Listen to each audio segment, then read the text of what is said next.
Got ourselves Speed here in the top as the Terran player, and Beast in the bottom as the Zerg player. Beast, of course, going for that expand into the pool. I actually need this to see what we're selecting here. Okay, there we go. So it's a brute. It's a brute slime pool for spawning pool, of course. And on the other side, Speed is going for a 1 Rex expand here. Very standard openings, and is going into that second barracks afterwards. We'll have to wait and see what he throws down after that. If he goes into a faster gas, should be the case here. There we go. Or into a full-on marine attack, which you usually don't see. So 2 barracks, you can pile on some pressure. We'll have to wait and see if he goes for that 4 Rex setup, 3 Rex setup, if he goes for engineering base, if he goes for a quick armory. Sorry, not armory. God, what's it called? This thing here in the academy. There you go. It was A.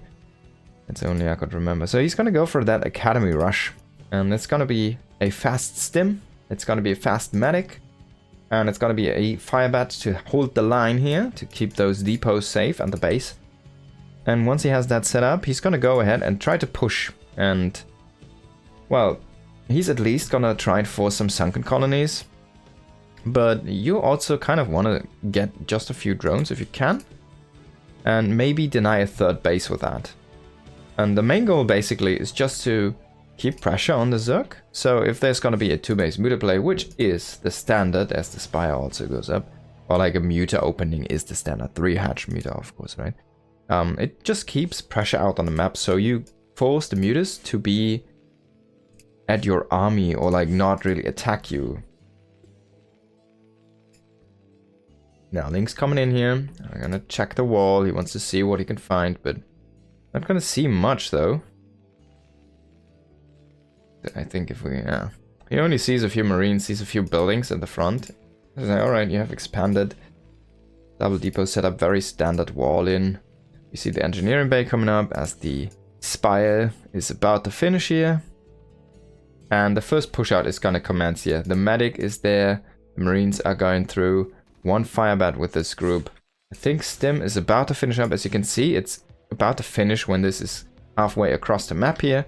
So it's a perfect timing for Speed here coming in.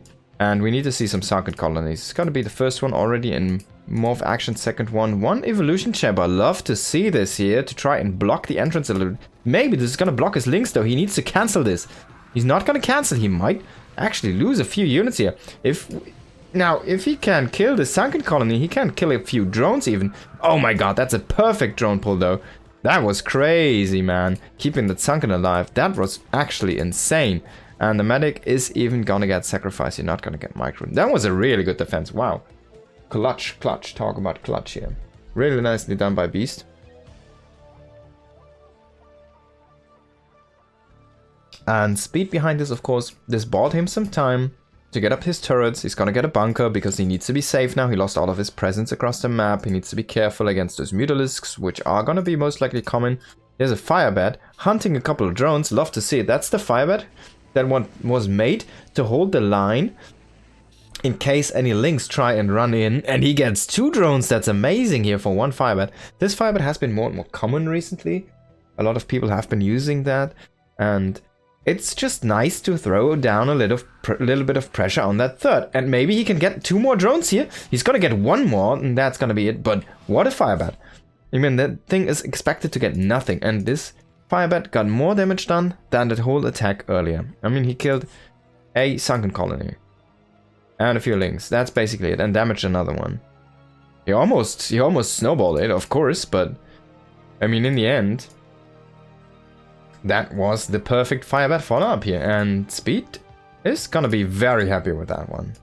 It's going up into his 5-rack setup here, as you can see, and the factory coming up.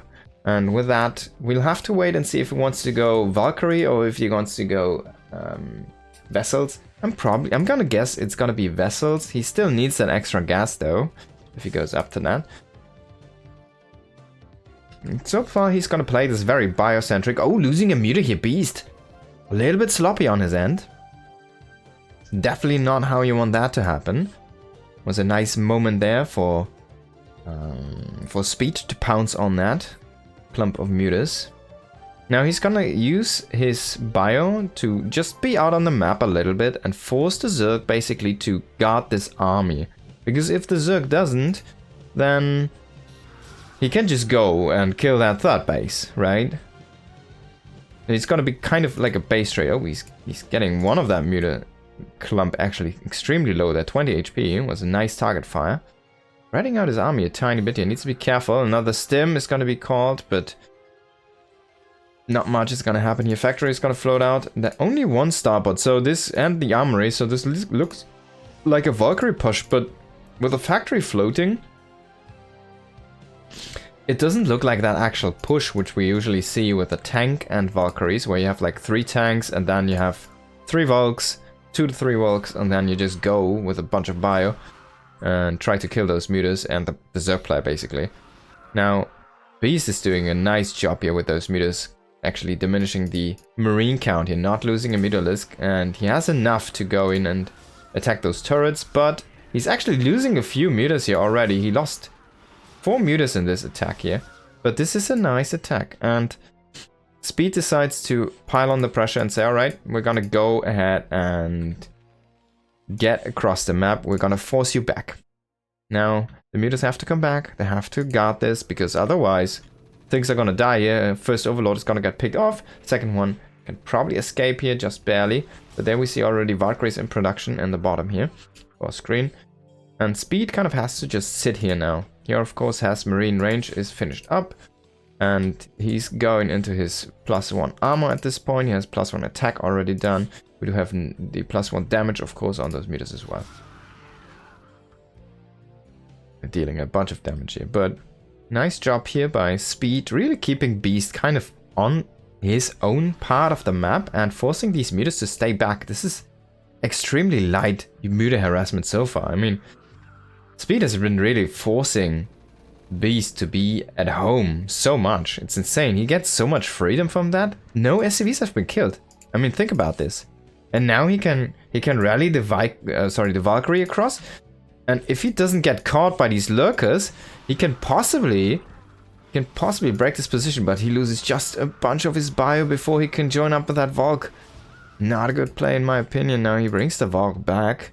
Alright, let's save this one for later. He needs to focus down these lurkers. And on the other side, Beast, he needs to burrow them, man. That was a gift wrap. Now these 5 Marines are kind of out in the open here, a little bit lost. They have no medic. Oh, they can snipe some of the Scourge. That's some great sniping. They get some muta even, man. Speed is really getting so much value from so little. It's insane. I think there was only 1 Valkyrie just to, in case, just to keep those mutas back. It's like a 1 Valk play. And the rest is gonna be vessels. And that's actually that's a really bad engagement here from Beast, kind of. He tried to dive on that Valk, but the Valk is gonna stay alive. Marines are gonna snipe the last Scourge. Didn't even deal that much damage, and he's like, what the? GG! Oh my god. There you go. And that's gonna be Oshi Road.